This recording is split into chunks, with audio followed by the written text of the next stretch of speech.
Okay, meron dito $23 na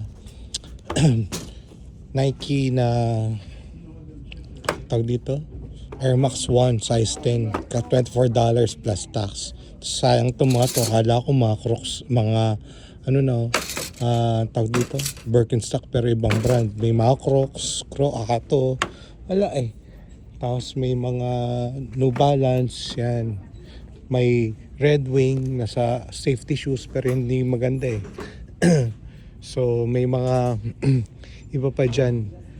Ito Lebron ata to, pero ito yung kukunin natin, dalawa lang. Isang Bayside na pocket tee size XL, saka ito. Maniwala kayo sa hindi, itong tindahan na to siguro naka 16 na Arc'teryx na ako dito. Yan. Kaya kung pupuntahan nyo yung page ko sa eBay, puro Arc'teryx yun nandun. Arc'teryx. Pero yan, nakakuha na naman tayo ng isa. Okay, yan lang.